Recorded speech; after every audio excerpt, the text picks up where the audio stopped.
Hi everyone, I'm Virginia Warren. I'm a lawyer and I like to also call myself a conflict alchemist, in that I help you use your conflicts to find your fears. And being a lawyer, I couldn't be better positioned to do so. So, what I'm going to talk to you tonight about is how to use your fear as your friend. Now, a lot of us have been living through some pretty tricky times. Current times are showing us a lot of our fears, and I think it's been absolutely beautiful. Hi, Alicia, how are you? um, yes, I'm here and live, and it's working well with the internet as well. But these are the fun fears that we look at and say, well, can I do this? And going into your fears is the best thing for you.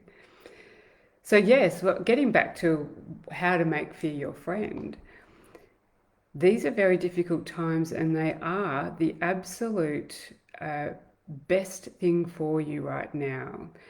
And I think many of us have been running from fear all our lives, but we are now given the opportunity to step into them and say, okay, what's in it for me? So there's a few things I want to talk about tonight, and that is, what is fear and how does it serve you? How did we get to be so fearful? How do we create the fears? And how do we then dissolve them?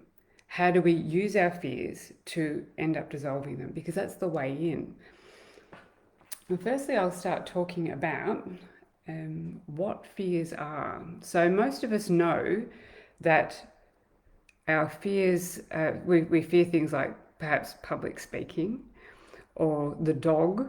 They're things called conscious fears. They're fears we know that exist because they're physical, we can see them. The dentist, the lawyer, they're all things that we find scary. But the fears I want to talk about are the unconscious ones, the ones you don't know exist. And when you don't know a fear exists, it's in the dark, it's unknown. It's also called a shadow. The tricky part about that is that you don't know that they're there. And this is what I want to talk about, how they came to be. So many of us don't know this, but this is well, in this particular group, it's perfect because we're more of a sort of a spiritually oriented group, and I can talk like this, and people don't think I'm completely crazy. So I have to tone it down for most people, but because we're spiritual beings having, this human existence, the way I understand it, and I'm speaking from my experience here, these are my experiences I'm going to relate to today to you. But we came into this world as perfect, these little perfect beings. We are born in love, and that is direct from source, in love. And as we move through our lives, we are conditioned by our tribes. Now, our tribes are people like our family, firstly, our culture, our friends, our school teachers. And all these people have influence on our lives. And unfortunately for us, or fortunately, because this is the way I see the game, this is the way I see the game of life being played, is that we have to follow their rules. We follow the tribe's rules so that we'll be loved, we'll be cared for, we'll survive. Like we need them to feed us, clothe us, and take care of us. And if we don't follow their rules, we fear that we won't be loved. And these are where the fears first come in.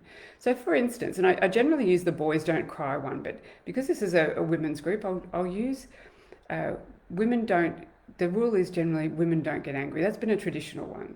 Girls don't get angry, don't assert yourself because it's unladylike and all those things. Well, that was probably back in my day. That was the way things were, the way girls were raised.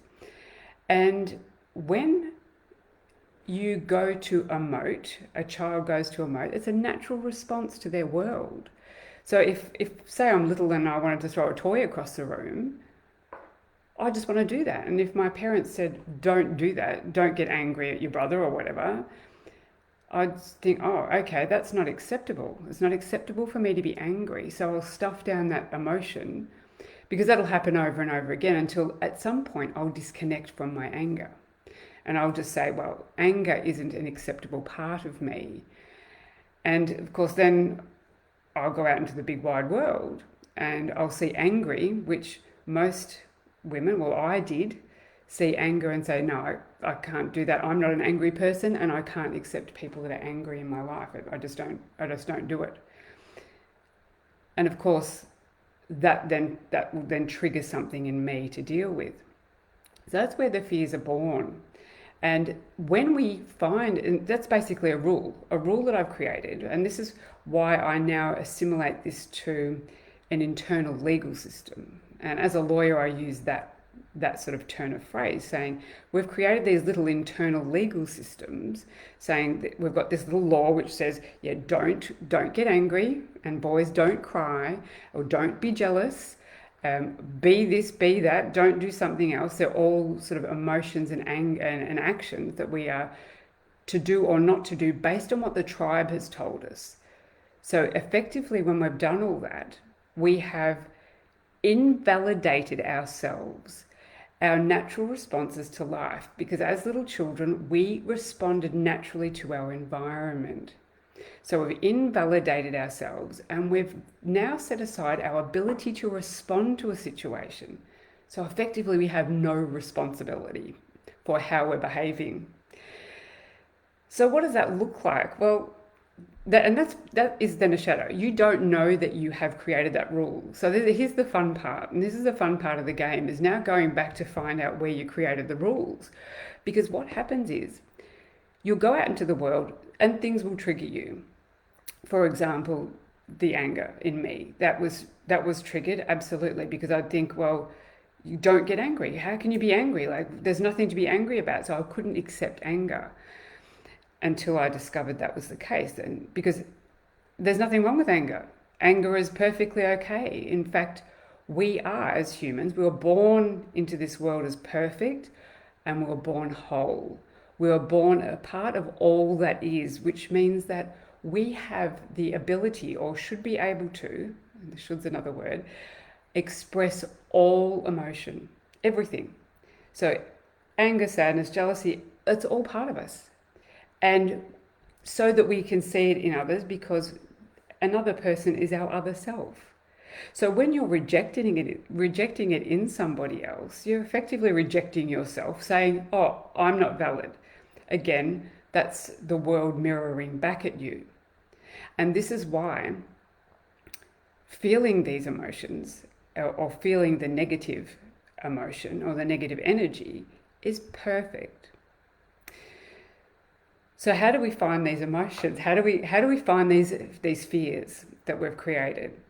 Well, basically, what we're doing is, a little thing come up on the screen here. I'm not sure how that happened. Basically, we're all living, and many of you might know this. You might think, oh, I'm okay, everything's fine, but you're probably running at like a baseline tension level, and I liken it to an elastic band. So if you've got just an elastic band and it's just flopping around and it's just all like jelly and loose, that's probably how you would be if you were in complete peace. However, you collect a little rule along the way, and as you move along in life, your little elastic band stretches. It's like you're moving along, but you've got a little rule that's pinned you to a part of a timeline. And your elastic band stretches and stretches, and you feel this underlying tension, but you just get used to it. And you get used to it, and it stretches more and more and more as you collect all these more little rules about how I should be along the way. Then one day something happens, like you get too many little rules and someone steps in the way and your elastic band either snaps or it flings off somewhere, and then you lose it. And that's being triggered, basically.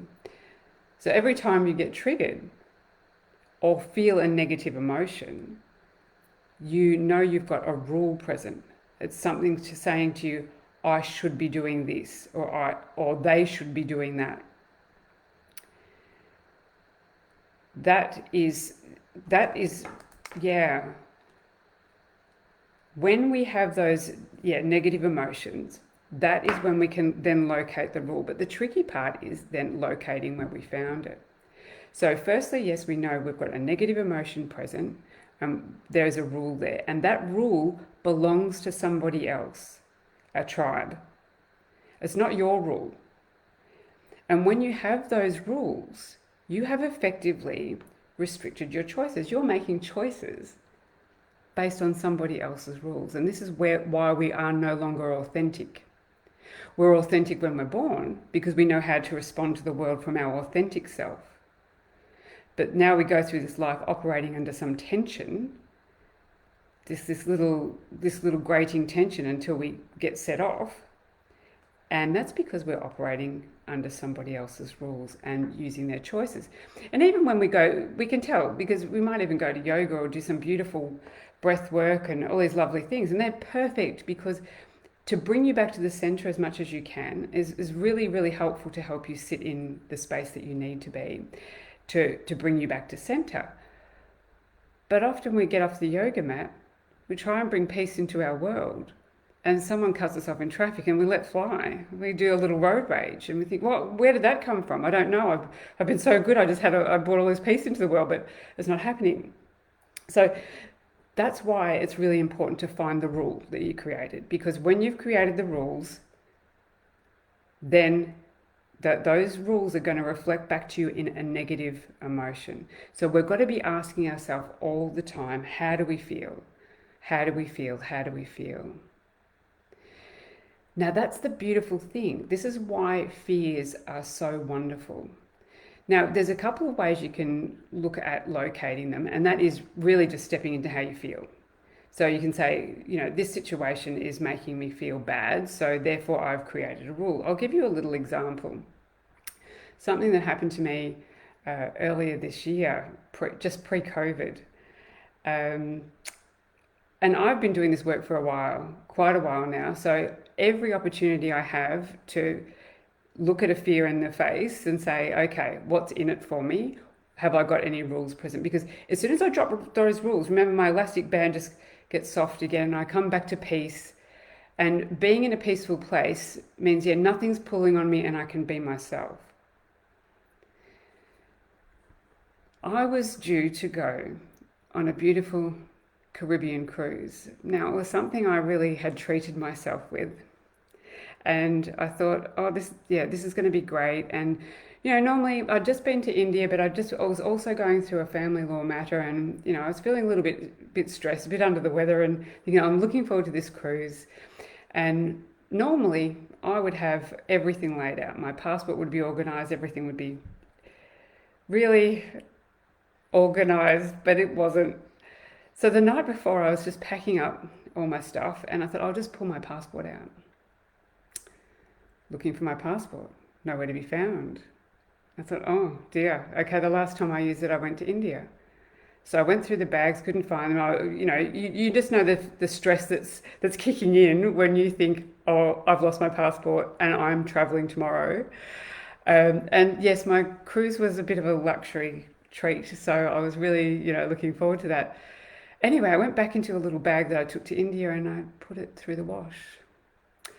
So there was my passport in the bag, unrecognizable. So it was about 5:30 in the afternoon. I phoned the passport office and they said, well, you have to come into Melbourne. And I was an hour and a half from Melbourne, drive in first thing. And they said to me to go to a post office. So I went there, got in really early, packed up all my stuff, went in, thought, okay. They said, look, no guarantees because generally it takes us about 72 hours to get you a passport. I go to this post office. Oh, they said, no, you can't come here. You've got to go down the road. Didn't they tell you all that? And I took a breath. And this was the perfect thing for me. Just thinking, okay, normally when you're under that sort of stress, and I had been through a lot of stress with a family law matter, and I had always run victim stories. I was the victim of life, really, sexual abuse and, I've had all sorts of addictions and all sorts of wonderful things like that. And I blamed it, if you like, on victimhood, and I began to own that. And so I work with it and think, okay, I'm not a victim of anything. These are all my choices. And so I stood with them and I thought, okay, that's no problem.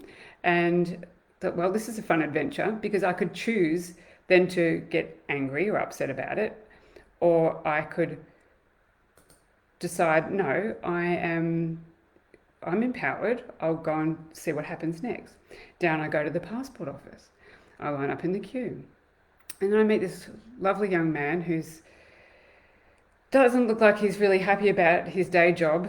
And I say to him, well, look, I've washed my passport and I'm travelling tomorrow. And he looks at it and he takes it out to his supervisor. He comes back in and he says, well, I'm sorry, but I can't really see your photograph on this, so we're going to have to give you a new passport, not a renewed one, and we can't do it. And I thought, oh dear, well, I'm probably going to lose a lot of money, because COVID was just sort of coming in and people were cancelling holidays, and I didn't think my insurance would cover washed passport. So I thought, okay, well, and I made a joke. I just said to him, well, I said, you know, all those times that parents tell their children, look after your passport. Well, I said, I'm not going to tell my children that I washed mine. And I just laughed. And his attitude changed. He said, let me see what I can do. And you see, it was right there that I realized that I had just changed all the energy.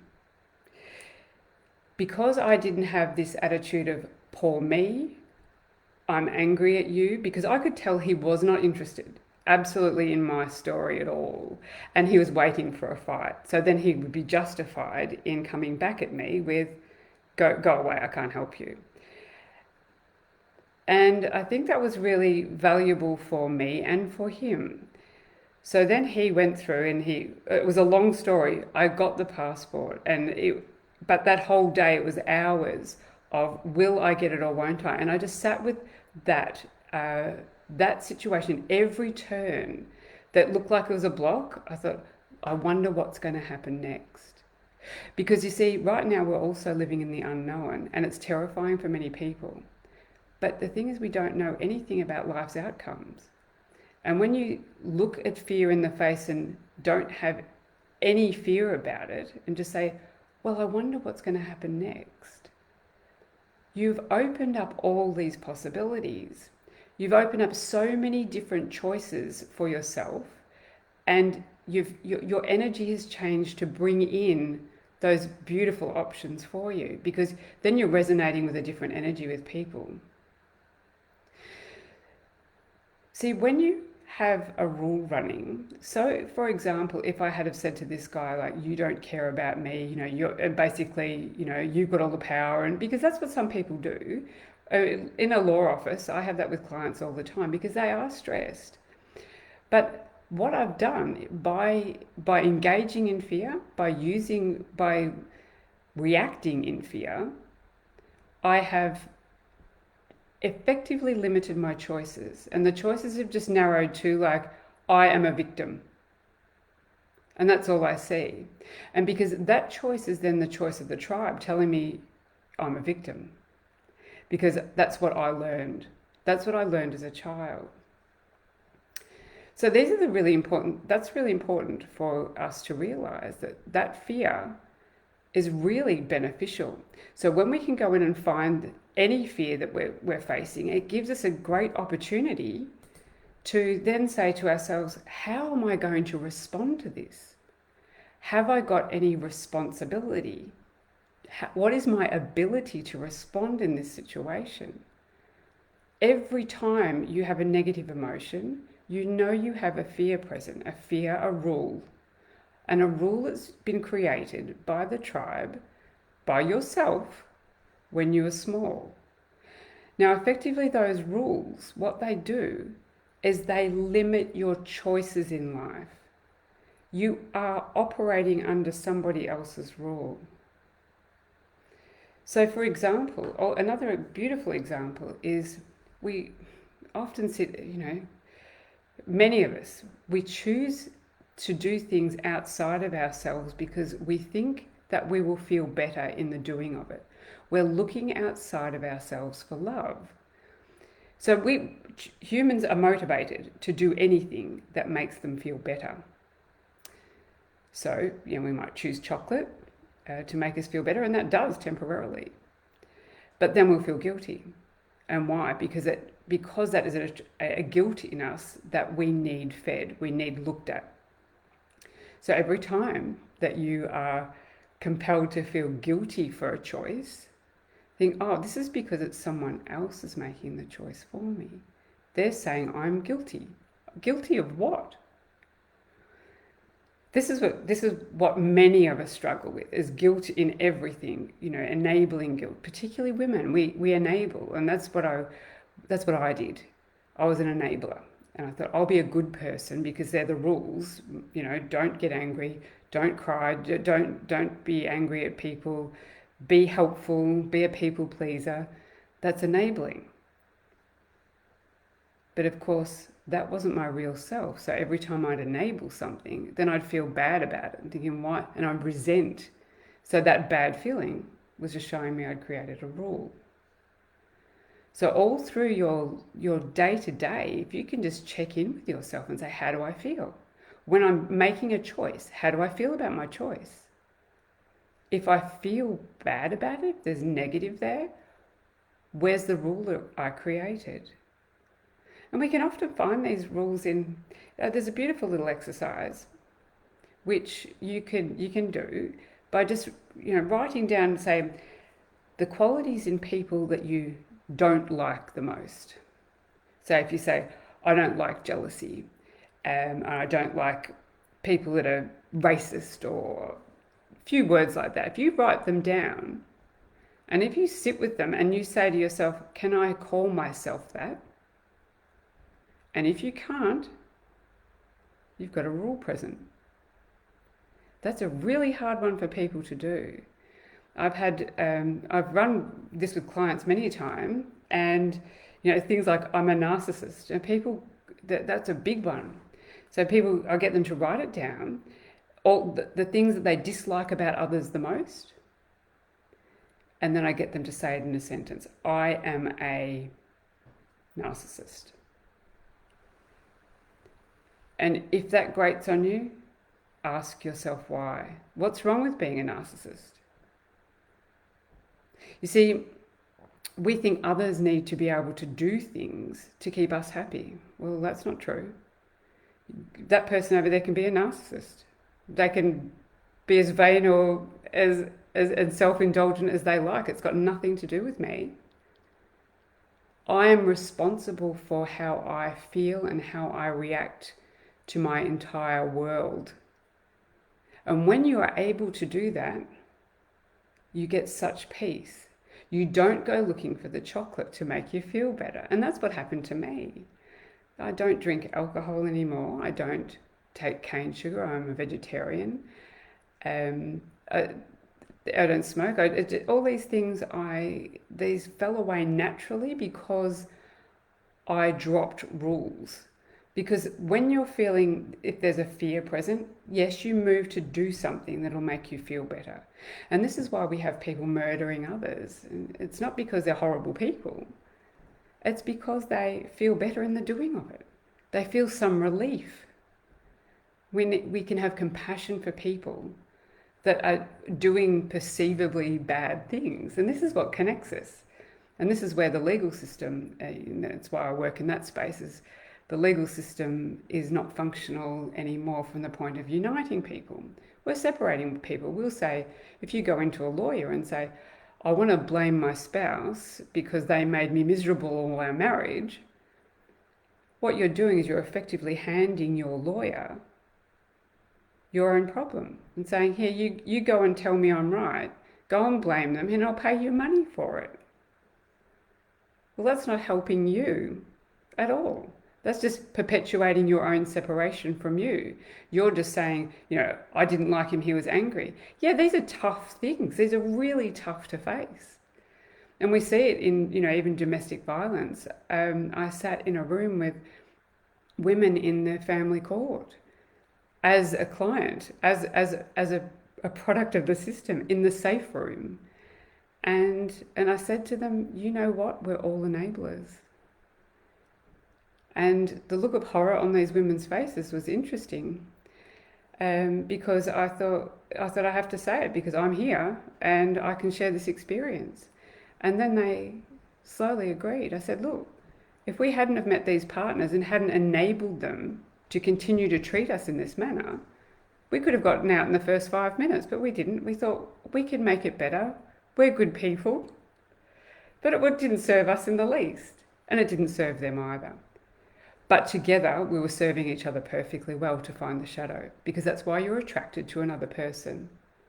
It's a perfect match. If your partner triggers you, if your partner makes you feel bad, then you have a fear present, a rule present that you've created for yourself. And if you can step into that space and ask what must be true about me to make me feel this way, and it's an irrational belief. And when you can find that, when you can go back into that space and find out what the rule was, for example, if you find out, well, it was that moment that I broke my mum's cup and she said, you're careless. So you've gone through your whole life feeling careless or stupid. And so anybody tells you you're stupid, it'll trigger you. But you can go back to that point in time and remember what happened to where you created that rule. You can say to yourself, well, as a small child, of course I'm careless. Of course I was going to be careless. I was little. And you've self-validated right there. And to self-validate means to fall back in love with yourself, to be in love. Because what love is I've co-founded a group called Lawyers for Love, and we've come up with a definition for love, which is a state of being without fear, which operates for the highest good of all in every moment. So every time you drop a fear now, you're coming back to love. You're moving back to love. And the closer you get to love, the more content, the more so you are in paradise. It's the most magnificent feeling. I am that. I'm in that space all the time. So it's absolutely marvelous to be there, because this is the journey, and this is why we say life is a game. You start out as perfection, you move through fragmenting. It's a perfect design, so that then you can find yourself. You can find yourself in all the rules that you've created. You go out, you meet someone, they trigger you, and then you get to experience anger. You get to experience the jealousy. You get to experience stupidity, and you get to own it. Because as soon as you own all those aspects of yourself again, you are whole. You are back to one.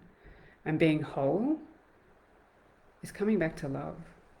So you move from love, fragment, pick up the little pieces and find yourself back to love again. And it's only when you are in that space that you can actually have an effective relationship with somebody that is, you're standing in your own power again. You're not drawing power from somebody else. And that's for a whole nother discussion. So I hope you found that really helpful. Again, it is the fears that are so beneficial to you. If you are feeling a negative emotion on anything, just check in. Forgive yourself. Love the fear. Say, this has got something for me. Awesome. What's in it for me? Now, I've got a lot of techniques and I can help you find the actual fears that you've created, because that's what I do. And that's a bit tricky, but it's still beautiful to sit with it. And some of them are really easy to find, but there's layers, and that's the perfect design of a human for our expansion and growth. So thank you all so much for coming along. I'm working as a divorce doula now, so it's really in relationship with people as under the umbrella of Lawyers for Love. And I consult with people that are in the legal system or are hoping to go through the legal system. I don't give legal advice. I give wisdom. And the wisdom is finding your way back to love using your conflict. So thank you all so much.